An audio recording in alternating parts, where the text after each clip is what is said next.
Un saludo cordial a todos los que siguen estas clases de entomología general. Hoy vamos a disertar acerca de la metamorfosis y desarrollo de los insectos.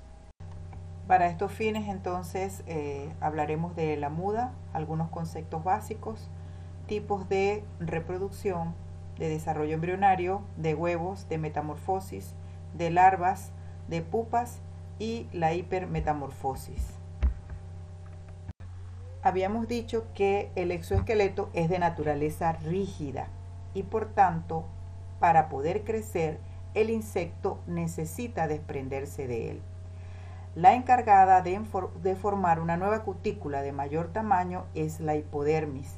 La hipodermis, a grandes rasgos, forma una nueva cutícula, disolviendo primero la endocutícula y segregando una nueva cutícula de mayor tamaño.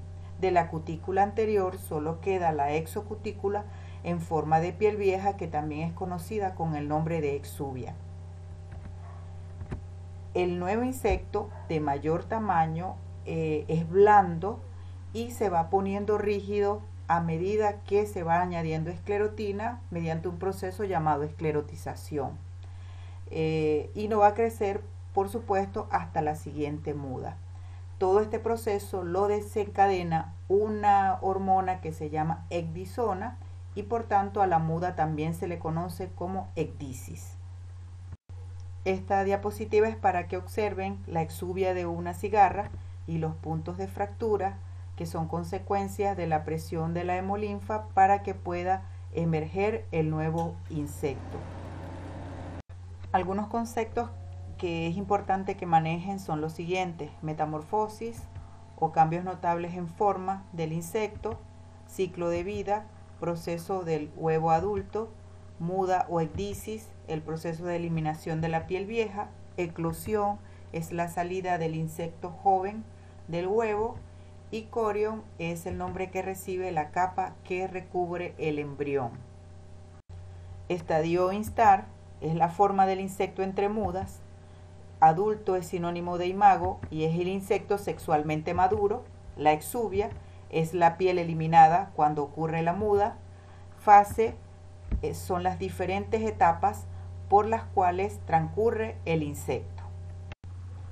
Habíamos dicho entonces que en los insectos la reproducción generalizada es la sexual, es decir, la existencia de sexos separados, pero hay unos pocos casos donde existe el hermafroditismo, es decir, que en un mismo individuo están ambos sexos. Existe otro tipo de reproducción que es la partenogénesis, que donde la hembra puede tener descendencia sin la participación del macho. Esta partenogénesis puede ser facultativa. Eso lo que significa es que la hembra puede aparearse o no con el macho para tener descendencia. Y una de las más comunes en los Hymenoptera es la haplodiploidía o arrhenotoquia. ¿De qué se trata la haplodiploidía o arrhenotoquia? Se trata de que la hembra es de carga genética 2N y el macho es de carga genética N, y por tanto el gameto o el óvulo tiene una carga genética N y el espermatozoide también tiene una carga genética N. Si el óvulo y el espermatozoide se unen, va a dar una progenie o una descendencia de 2N, pero si la hembra no se aparea, la descendencia va a tener la carga del óvulo, es decir, N, y por tanto va a ser macho. Veamos la representación gráfica del proceso. Una vez que ocurre el apareamiento entre la hembra y el macho, la hembra va a guardar los espermatozoides en la espermateca. El óvulo del ovario, representado por ese círculo blanco con línea roja, va a bajar por los oviductos, y si la hembra no lo fertiliza con los espermatozoides, la descendencia va a tener carga N. Pero si el óvulo baja y es fertilizado por el espermatozoide, entonces la descendencia va a ser 2N. De esta manera entonces ocurre el fenómeno de haplodiploidía o arrhenotoquia, donde la hembra puede decidir o no si fertiliza el huevo. Entre los tipos de desarrollo embrionario, el generalizado es la oviparidad, es decir, la colocación de huevos. En la viviparidad, la hembra coloca al individuo vivo, es decir, no pasa por la fase de huevo. Y la ovoviparidad es cuando la hembra lleva al final del abdomen los huevos hasta que estos van a eclosionar. Esto se considera una situación intermedia entre la oviparidad y la viviparidad. La poliembrionía es un fenómeno que está asociado a algunos parasitoides de otros insectos y que tiene que ver con que la hembra adulta coloca un solo huevo dentro del huésped, como la oruga que está representada en la diapositiva, y de ese huevo sufre divisiones mitóticas y salen muchos individuos. Aquí vemos el individuo parasitado y si observamos con detalle vamos a ver la cantidad de larvas que hay dentro de él. Existen una gran variedad de huevos en insectos. Pueden ser lisos, pueden ser estriados, pueden ser pedunculados o sésiles. Además, los huevos pueden ser colocados solitarios o en grupos. Normalmente los embriones son cubiertos por el corium, pero en algunos casos, como en mántides o en cucarachas, las masas de huevos son cubiertas por una proteína espumosa que se endurece y forma una especie de cubierta de protección. A esos huevos o esa masa de huevos cubiertas es lo que se denomina ooteca. Vamos a estudiar entonces los tipos de metamorfosis y comenzamos con la ametamorfosis o ametabolia. No es que no tengan metamorfosis porque A significa sin, sino que el joven se parece tanto al adulto que pareciera que no existiera metabolia. Entonces las fases acá son huevo, joven y adulto. Este tipo de metamorfosis es típico de los órdenes Apterygota, los órdenes más primitivos, Protura, Diplura, Tisanura, Colémbola. En segundo lugar tenemos la hemimetamorfosis o hemimetabolia, donde el insecto pasa por las fases de huevo, náyade que es de hábitos acuáticos y el adulto que es aéreo. En este tipo de metamorfosis, cuando ya la náyade se va a transformar en adulto, sale del agua para poder completar esta fase. Entre otros, odonata o las libélulas tienen este tipo de metamorfosis.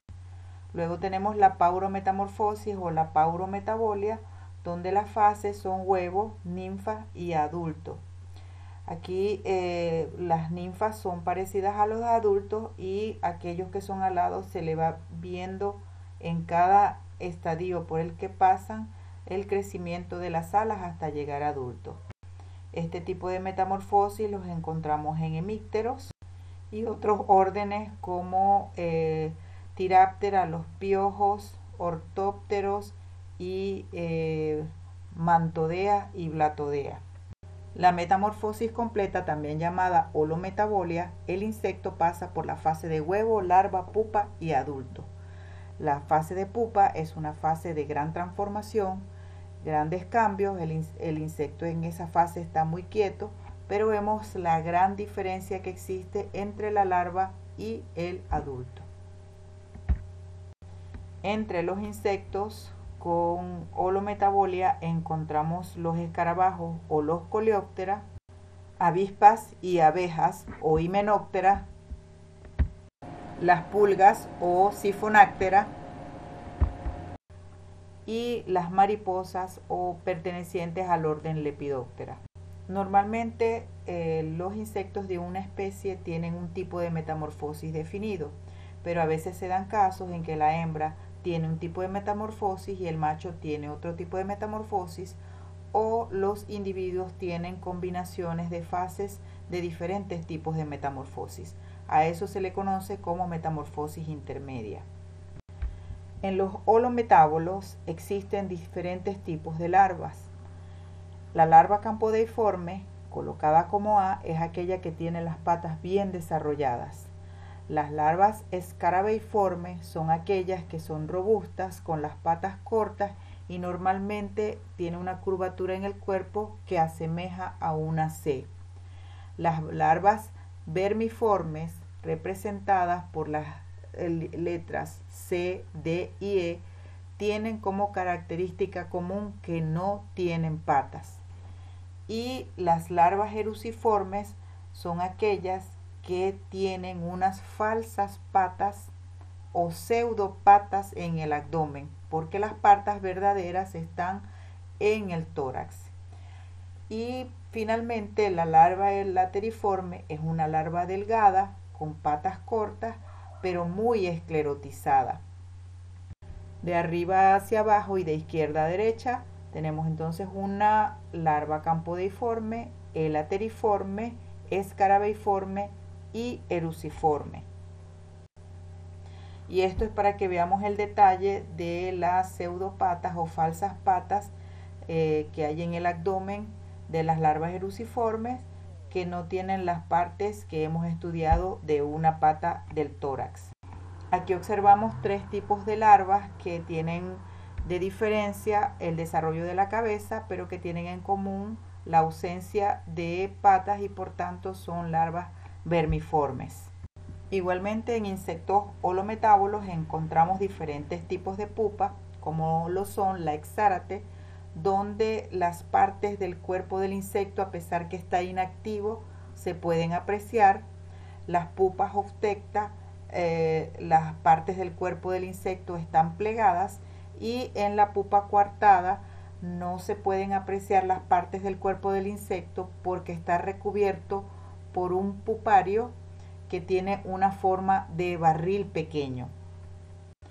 Estos son ejemplos de pupas exárate, una avispa a la izquierda y un escarabajo a la derecha. Y en las mariposas encontramos las pupas oftecta. En moscas superiores del orden Diptera encontramos pupas coartadas.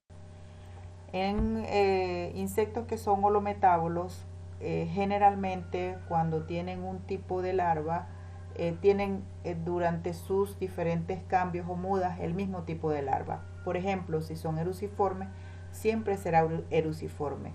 Pero hay algunos insectos que tienen más de un tipo de larva durante su ciclo de vida, y a eso es lo que se conoce como hipermetamorfosis.